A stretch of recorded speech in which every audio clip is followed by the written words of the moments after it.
బండి సంజయ్ గారు తమరి కొడుకు మీద తెలంగాణ ప్రభుత్వం వివక్షపూరితంగా ఎటువంటి కక్ష సాధింపు చర్య చేయడంలే.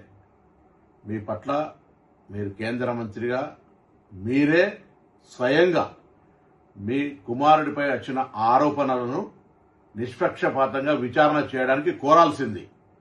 మీరు దాని మీద ఏదో కుట్ర చేస్తా ఉన్నారు, సానుభూతి కొరకనే ప్రయత్నం చేసే కంటే ఆ అమ్మాయి మిమ్మల్ని కలిసిన మాట వాస్తవమా కాదా, ఆ అమ్మాయితో బాబు తిరిగిన మాట వాస్తవమా కాదా, వాటిని నిరూపణ చేసుకోవడానికి ప్రయత్నం చేసి నిర్దోషిగా అయితే నిర్దోషిత్వం నిరూపించుకోండి. కానీ మీరు కేంద్ర హోంశాఖ సహాయ మంత్రి ఉండి ఒకవేళ పొరపాటు జరిగితే చట్టం తన పని తాను చేసుకుపోయే విధంగా ఉండాలని కోరుకుంటా ఉన్నా. ఇక్కడ ఎవరి పట్ల ఎవరికి తెలంగాణ ప్రభుత్వం వివక్ష లేదు. తెలంగాణ ఆడబిడ్డలను కాపాడే బాధ్యత ఈ ప్రభుత్వం మీద ఉంది. తప్పకుండా తెలంగాణ ఆడబిడ్డలకు విశ్వాసం కలిగజేస్తాం. ఎక్కడ ఇటువంటి చర్యలు జరిగితే వారికి పూర్తిగా సపోర్ట్ గా ఉంటుంది. దాని తర్వాత నిన్న మొన్న కొంత మున్నూరు కాపు సంఘానికి సంబంధించిన నాయకులు కూడా ఏదో వివక్షపూరితంగా వ్యవహారం చేస్తామని చెప్తా ఉన్నారు.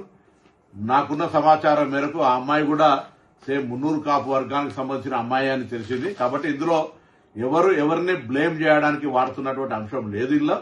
కాబట్టి ఈ ముఖ్యమంత్రి గారు కూడా ఈ అంశం మీద విచారణకు ఆదేశించినారు. నిన్న ప్రధానమంత్రి గారి ప్రోగ్రాం ఉండడం వల్ల అందరూ కూడా అదే ఏరియాలో ఉండడం వల్ల కొంత ఒక రోజు ఆలస్యమై ఉండొచ్చు. కానీ ఆ కన్సర్న్డ్ డీసీపీ లేడీ ఆఫీసర్ తోటి విచారణ కొనసాగుతోంది.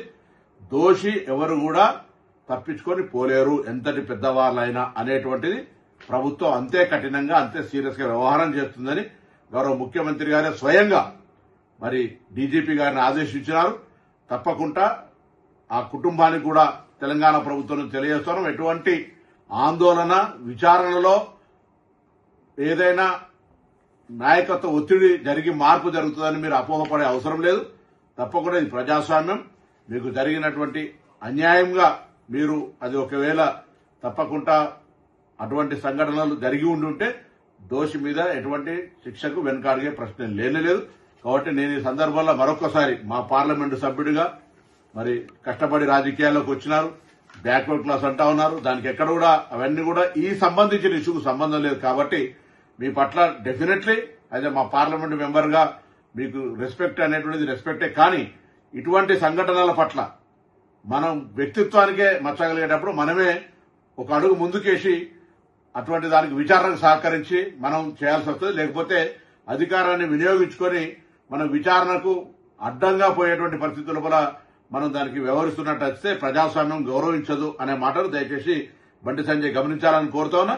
నేను అదేవిధంగా పోలీసు అధికారులను గౌరవ ముఖ్యమంత్రి గారి ఆదేశాల మేరకు మరొకసారి సీరియస్ గా ఆదేశిస్తాను. వెంటనే ఎటువంటి వివక్ష లేకుండా పూర్తి స్థాయి విచారణ జరిగి దోషులు ఎవరైనా సరే కఠినంగా శిక్షించే విధంగా ఉండాలని సందర్భంగా కోరుతా ఉన్నా.